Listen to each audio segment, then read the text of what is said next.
Bom dia, pessoal. Vamos de BTC na manhã dessa segunda-feira, 28 de agosto. Agora na Espanha, 10 horas e 38 minutos. No Brasil, 5 e 38 da manhã.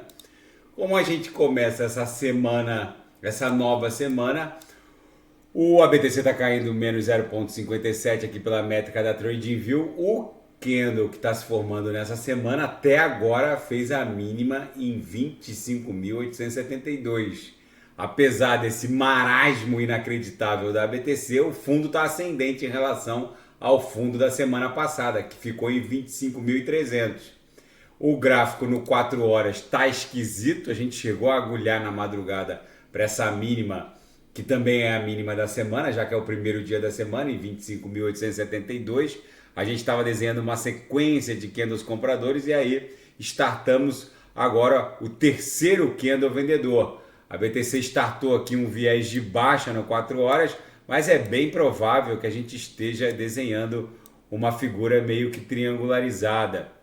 Isso aqui não tem nem força para perder o fundo da semana passada, que está lá em 25.300.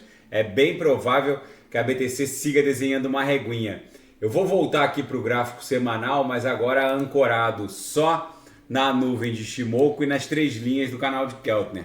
Vocês vejam que claramente a Bitcoin está desenhando aqui uma sequência de fundos ascendentes no semanal. Tem muita gente no canal me perguntando quando vai começar a corrida de touros que vai levar a BTC para a nova máxima de todos os tempos.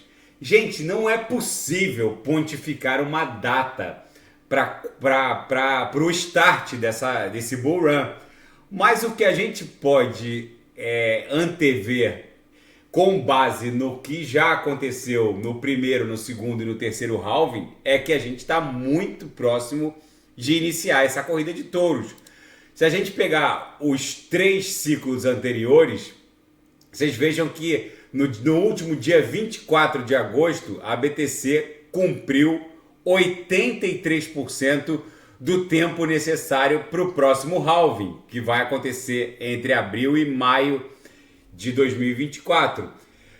Nos halvings anteriores, toda vez que a BTC cumpriu 83%, a gente iniciou a corrida de touros. Isso aconteceu no halving que rolou em 2016. No halving que rolou em 2020, o evento pandêmico acabou promovendo uma mega agulhada. A BTC chegou a cair para 3.700. Estava indo bem, agulhou para 3.700.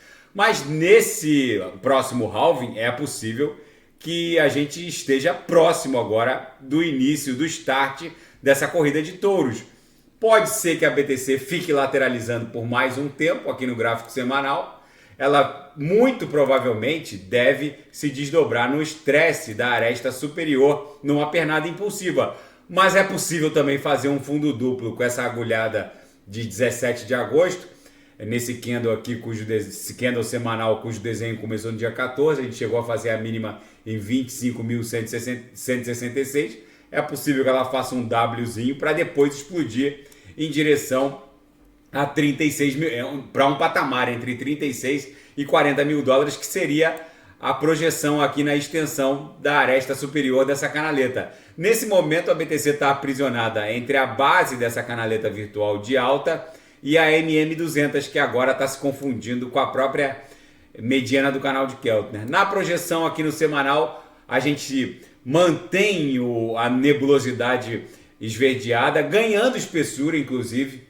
No intraday, a BTC está aquele reloginho, segue desenhando aquela reguinha sem quase nenhuma amplitude movimentacional, apesar desse marasmo tedioso da BTC. Os sinais ofertados na sala de sinais têm ostentado lucro. Ontem fechou no lucro, anteontem fechou no lucro. Daqui a pouco eu vou encontrar um ponto seguro aqui para ofertar os sinais. Na seara fática, a receita de BTC por terahash, que mede a quantidade de poder computacional de mineração na blockchain da BTC, a receita por terahash nunca foi tão baixa e se aproxima de mínimos recordes, ou seja, a força computacional para se minerar uma BTC está gerando uma receita recorde mínima. Isso significa que está muito caro minerar BTC e o retorno está muito baixo. Isso é um outro sinal fortíssimo de que a gente talvez tenha encontrado o fundo dessa história correcional da BTC, porque a dificuldade está aumentando e a receita está diminuindo para os mineradores. E a Shopify, uma gigante do comércio online, agora vai aceitar pagamentos em USDC por meio da integração com a Solana. E o bilionário cripto Arthur Hayes disse que o Larry Fink e a BlackRock estão entrando na indústria cripto e principalmente na própria BTC para ficar. Nas profundezas desse mercado baixista, ele afirma que muitas empresas de criptografias ou morreram ou estão indo para BlackRock, ou seja, é o novo normal. E na seara geopolítica e finanças internacionais, analistas agora estão recapitulando todas as frases do Jerome Powell, todas as declarações ofertadas no retiro de verão de banqueiros centrais que acontece anualmente em Jackson Hole, no estado do Wyoming.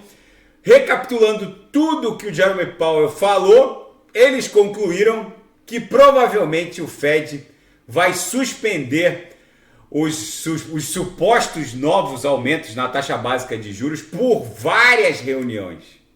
Segundo esses analistas que escreveram essa matéria, é possível encontrar um padrão em todas as declarações do Jerome Powell, e o que eles concluíram é que um suposto novo aumento exigiria um padrão elevado de circunstâncias que provavelmente não vão acontecer. E segundo esses analistas, é bem provável que o Fed já tenha atingido o target final nesse rally no aumento da taxa básica de juros. Vamos ver se isso se confirma. E a Flórida se prepara para a chegada do furacão Idalia, que tem ganhado força. Agora ele está transitando por cima do Golfo do México, mas eu estava olhando aqui no Wind, tem uma nova ameaça vindo pelo lado direito. O Idalia é um furacão que está vindo aqui pelo lado esquerdo, pelo Golfo do México. Ele vai ganhar força, era uma tempestade tropical, mas vai ganhar força em razão das águas calientes do Golfo do México. Mas tem uma ameaça aqui bizarra se formando do lado direito. Enfim, vamos ver como isso vai se desdobrar. E os BRICS agora fazem um contraponto poderoso ao G7. A entrada de Irã, Arábia Saudita, Egito, Etiópia, Argentina e Emirados Árabes Unidos deverão transformar os BRICS, que essa entrada dos novos membros só vai ter vigência a partir de 1º de janeiro de 2024. Mas agora o fato é que o bloco representa 46% da população mundial, será responsável por 29% do PIB planetário e 29% do PIB planetário. E agora o mundo vai ficar com essa 29%, 37% do PIB global, e o mundo vai ficar com essa conformação aqui, ó.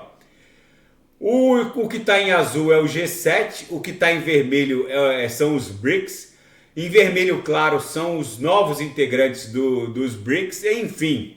O mundo está virado numa hecatombe nuclear, lembrando que os BRICS já nascem com poderio armamentista nuclear. Índia, China, Rússia, eles dispõem do artefato nuclear. A BTC aqui no 6 horas, aqui no diário, segue com corpos reais para fora do canal de Keltner. Isso é muito incomum. Já é o 12º corpo real para fora do canal, para baixo do canal. Vocês podem pegar os últimos 500 candles no diário. A BTC, quando ela escapole para fora do canal de Keltner, ela sempre volta antes do 7º, 8º candle. Isso aqui é muitíssimo incomum acontecer, ó. Escapuliu para fora, voltou. E agora a gente está desenhando o 12º, está mais do que na hora de voltar. A BTC às vezes promove umas escapulidas para fora, para baixo ou para cima, mas sempre presta continência para dentro do canal. A gente já está no 12º, já está mais do que na hora de voltar para dentro do canal. Por isso que eu acho que tem seguidor aqui abrindo short e eles vão acabar tomando uma invertida. Daqui a pouco eu volto com ADA, XRP, Polkadot, Kusama. Vou fazer Atom, que tem muita gente pedindo. E quem quiser sugerir é só colocar nas mensagens abaixo. Grande abraço, até daqui a pouco.